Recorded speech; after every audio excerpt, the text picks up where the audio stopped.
ওমা, শুভ দুপুর। তা বলছি তুমি খেতে বসে পড়েছো? আমি আজকে খেতে বসে পড়েছি। তা কি দিয়ে খাচ্ছ সেটা দেখাতে হবে তো বন্ধুদেরকে, তো বলে দাও। এই যে আসো দেখো, লাল শাক। এটা কালকের লাল শাক ছিল, তাই লাল শাকটা রেখে দিচ্ছি। আমি ভালো খাই তাই রেখে দিচ্ছি।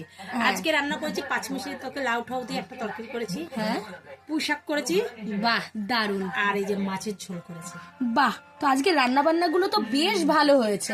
তা তুমি তোমার পছন্দের সব থেকে যে জিনিসটা যেটা রেখে দিয়েছো খেয়ে বলো সেটা কেমন হয়েছে। এটা তো খুব ভালো হয়েছে, ভালো হতে খুব ভালো হয়েছে। আর তাহলে একটু তরকারি টেস্ট করে বলো কেমন। হেভি হয়েছে, হেভি। আর মাছের ঝালটা তো দেখে অসাধারণ লাগছে। এই দেখুন বন্ধুরা, কি টাটকা মাছে, আর তার সাথে ধনেপাতা দিয়ে আলু দিয়ে টাটকা লাল লাল ঝোল। আপনাদের আজকে রান্না বান্নাগুলো কেমন লাগলো সেটা কিন্তু অবশ্যই জানাতে ভুলবেন না। ঠিক আছে, আমার তো দেখে জিভ থেকে জল গড়িয়ে যাচ্ছে।